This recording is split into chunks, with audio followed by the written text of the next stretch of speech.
അമ്പലത്തിലേക്ക് പടികൾ കയറുവാൻ ഒരുങ്ങിയ മാളുവിനെ പിറകിൽ നിന്ന് ആരോ വിളിക്കുന്ന പോലെ തോന്നിയ അവൾ തിരിഞ്ഞു നോക്കുമ്പോൾ കണ്ടു തന്നെ നോക്കി പുഞ്ചിരിച്ചു നിൽക്കുന്ന ആമിയെ. ആമിയെ കണ്ടതും അവളുടെ കണ്ണുകൾ വിടർന്നു. പിന്നെ അന്നത്തെ ആ സംഭവം ഓർമ്മ വന്നതും അവളുടെ മുഖമൊന്ന് വാടി. എന്തുപറ്റി മാളു?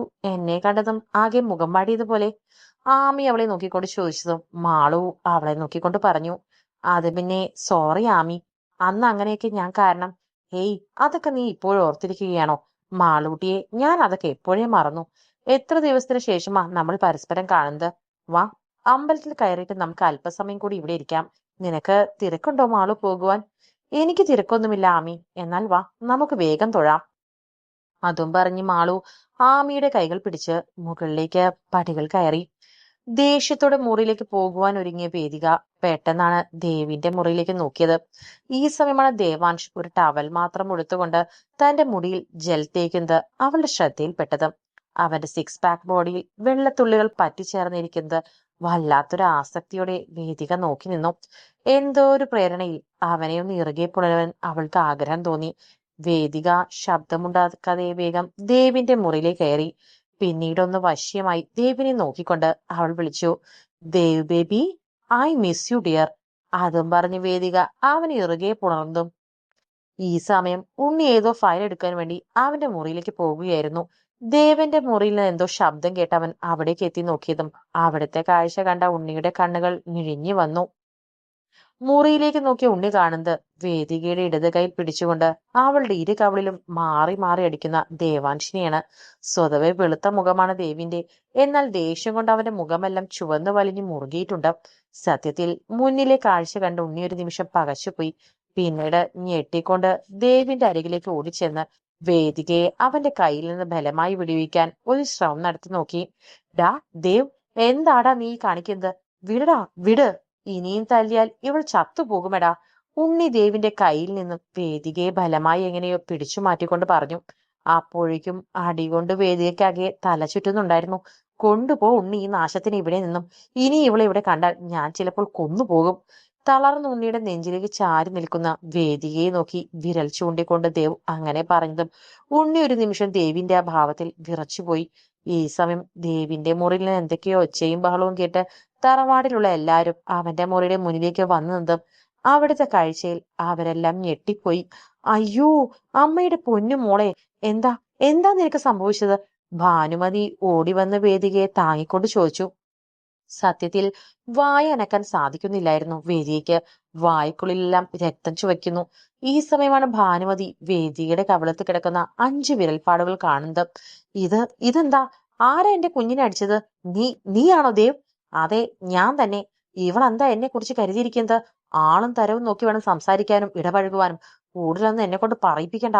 ദേവ് കൈമുഷ്ടി ചുരുട്ടിപ്പിടിച്ച് തന്റെ ദേഷ്യത്തെ നിയന്ത്രിക്കാൻ ശ്രമിച്ചുകൊണ്ട് പറഞ്ഞു. അതിനു മാത്രം എന്റെ മോൾ എന്താ ചെയ്തതെന്ന് എനിക്കുമൊന്നും അറിയണമല്ലോ. ഒന്നുമില്ലെങ്കിലും അവളുമായിട്ടുള്ള നിന്റെ വിവാഹം ഉറപ്പിച്ചു വെച്ചതല്ലേ? എന്നിട്ടാണോ നീ എന്റെ കുഞ്ഞിനെ തല്ലിയത്? ആഹാ, ഇതെങ്ങനെ വിട്ടാ പറ്റില്ല. ഏട്ടനുണ്ട് താഴെ. ഇപ്പോൾ തന്നെ ഇതിനൊരു തീരുമാനം എടുക്കണം. നിന്റെ അഹങ്കാരം ഞാൻ തീർത്തു തരാം ദേവ്. നിനക്ക് ഈ ഭാനുമതി ആരാണെന്ന് തികച്ചറിയില്ല. കാലിതുള്ളി കൊണ്ടവർ തന്റെ പൊന്നുമകൾ വേദികയെ തന്റെ നെഞ്ചോട് ചേർത്ത് പിടിച്ചുകൊണ്ട് താഴേക്ക് ഇറങ്ങിപ്പോയി. ആമിയും ആളും ഈ സമയം അമ്പലത്തിൽ നിന്ന് തൊഴുത് താഴേക്ക് ഇറങ്ങുമ്പോൾ കണ്ടു തങ്ങളെ തന്നെ നോക്കി കാലിന്റെ ബോർഡിന്മേൽ ചാരി നിൽക്കുന്ന ആത്രയെ കണ്ടതും ആമയുടെ കണ്ണുകൾ വിടർന്നു. ആഹാ, കണ്ണേട്ടൻ എന്താ ഇവിടെ? ഇന്ന് ഓഫീസിൽ പോയില്ലേ? കുറച്ചു മുൻപല്ലേ നേരം വൈകും വരാനെന്ന് എന്നോട് വിളിച്ചു പറഞ്ഞത്? പറഞ്ഞതൊക്കെ ശരിയാണ് എന്റെ ഭാര്യയെ. പക്ഷേ SV കമ്പനിയുമായി വെച്ച് മീറ്റിംഗ് പോസ്റ്റ്പോൺ ചെയ്തു. അതുകൊണ്ട് നേരത്തെ ഇറങ്ങി. ആണോ? ആ കണ്ണേട്ടാ, ഓർമ്മയില്ലേ മാളവികയെ? ഓർമ്മയുണ്ട്. സുഖമല്ലേ തനിക്ക്? സുഖമാണ് ഏട്ടാ. അല്ല, സോറി സാർ. മാളു നാക്ക് കടിച്ചുകൊണ്ട് അബദ്ധം പറ്റിയതുപോലെ പറയുന്നു. അവൻ അവളെ നോക്കി പുഞ്ചിരിച്ചുകൊണ്ട് പറഞ്ഞു, സാർ എന്നൊന്നും വിളിക്കേണ്ട. നേരത്തെ വിളിച്ചതുപോലെ ഏട്ടനെന്ന് വിളിച്ചോളൂ. അത്രയും ഒന്ന് നേർമയായി പുഞ്ചിരിച്ചുകൊണ്ട് മാളുവിനോട് പറയുന്നു. അവളും ഒന്ന് അവനെ നോക്കി പുഞ്ചിരിച്ചുകൊണ്ട് തലയാട്ടി. എന്നാൽ മാളവിക കയറിക്കോളൂ, ഞാൻ കോവിലകത്ത് ഡ്രോപ്പ് ചെയ്യാം. അയ്യോ വേണ്ടേട്ടാ, ഞാൻ നടന്നു പോയിക്കോളാം. കയറടോ, എനിക്ക് ദേവാൻഷിനെ കാണേണ്ട ആവശ്യം കൂടിയുണ്ട്. ആത്രയെ അങ്ങനെ പറഞ്ഞു. മാളു പുഞ്ചിരിച്ചുകൊണ്ട് തലയാട്ടി കാറിന്റെ പിറകിലെ സീറ്റിലേക്ക് കയറിയിരുന്നു. മുൻപോട്ട് നടക്കാൻ തുടങ്ങിയ ആത്രയുടെ കയ്യിൽ പിടിച്ചുകൊണ്ട് ആമി പറഞ്ഞു, അയ്യോ കണ്ണേട്ടാ, പ്രസാദം തൊട്ടില്ല. അവൾ അത്രയും പറഞ്ഞുകൊണ്ട് ഇലച്ചീന്തിൽ നിന്നും അല്പം ചന്ദനം എടുത്ത് ആത്രയുടെ നെറ്റിയിലായി ചാർത്തി. പൂർണ്ണചന്ദ്രനെ പോലെ പുഞ്ചിരിച്ചു നിൽക്കുന്ന തന്റെ കണ്ണേട്ടനെ നോക്കി ആമി പുഞ്ചിരിച്ചുകൊണ്ട് പറഞ്ഞു, ഇപ്പോൾ സുന്ദരനായിട്ടുണ്ട് എന്റെ കണ്ണേട്ടൻ. ആണോ ശരിക്കും? പക്ഷേ എനിക്ക് തോന്നിയത് എന്റെ ആമിപ്പെണ്ണിനാണ് സൗന്ദര്യം കൂടുതലെന്നാ. അവൻ അവളെ ഒന്ന് ഒഴിഞ്ഞു നോക്കിക്കൊണ്ട് പറഞ്ഞു. ആമിയുടെ ശരീരം ഒന്ന് വിറച്ചു. നാണം കൊണ്ട് അവളുടെ മുഖമാകെ ചുവന്നു തൊടുത്തു. പെട്ടെന്ന് അവൾ ഞെട്ടിക്കൊണ്ട് അവന്റെ അരികിൽ നിന്ന് രണ്ടടി പിറകോട്ടേക്ക് നിന്ന് ചുറ്റുമൊന്ന് നോക്കി. ആമിയുടെ നോട്ടം കണ്ടതും അവൻ അവളെ നോക്കിക്കൊണ്ട് ചോദിച്ചു, എന്താ എന്താ ആമി? ക്ഷേത്രമുറ്റമാണ് കണ്ണേട്ടാ, എന്തൊക്കെ ഈ പറയുന്നത്? എന്റെ ദേവി പൊറുക്കണേ. അവൾ ക്ഷേത്രനടയിലേക്ക് നോക്കി അത്രയും പ്രാർത്ഥിച്ചുകൊണ്ട് ആത്രയുടെ കൈയും പിടിച്ചു വലിച്ചുകൊണ്ട് കാറിനരികിലേക്ക് ഓടി.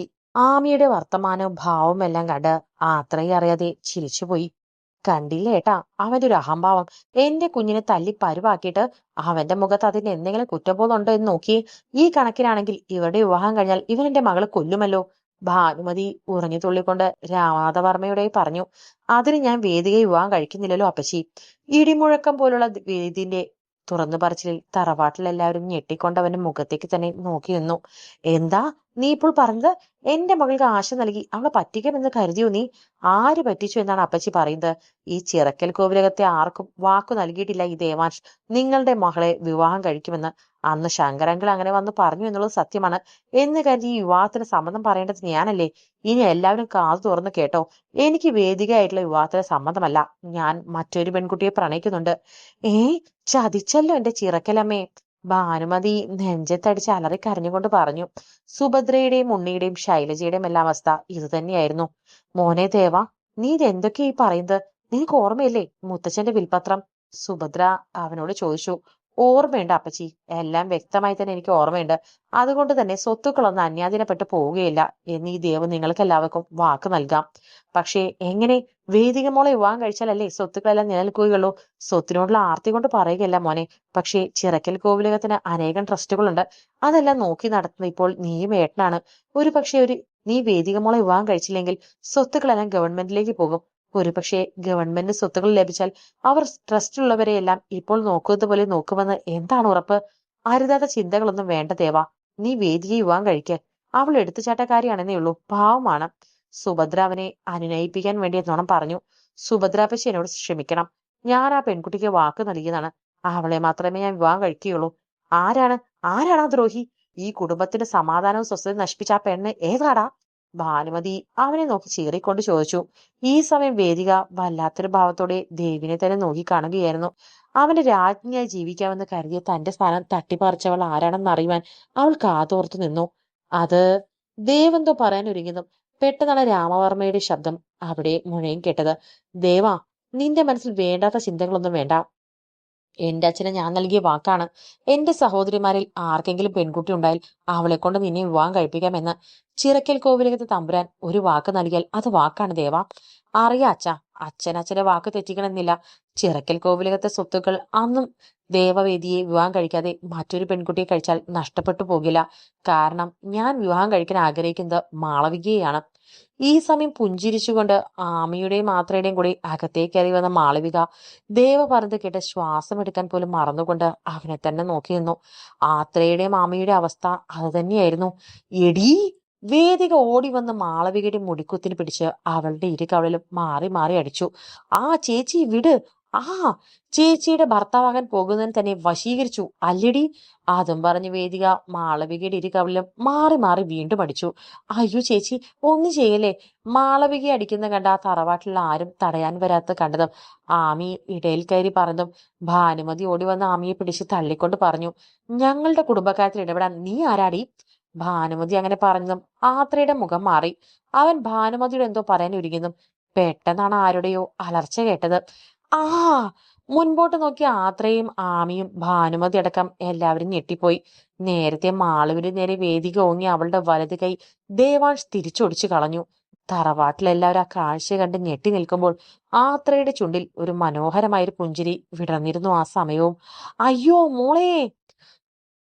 ആർത്തിയോടെ ആ സ്ത്രീയുടെ കയ്യിൽ നിന്ന് പണം വാങ്ങി ഗംഗാധരൻ തിരികെ പോകുമ്പോൾ അയാളുടെ മുഖം പൂനിലാവ് പോലെ ഉദിച്ചു നിന്നിരുന്നു.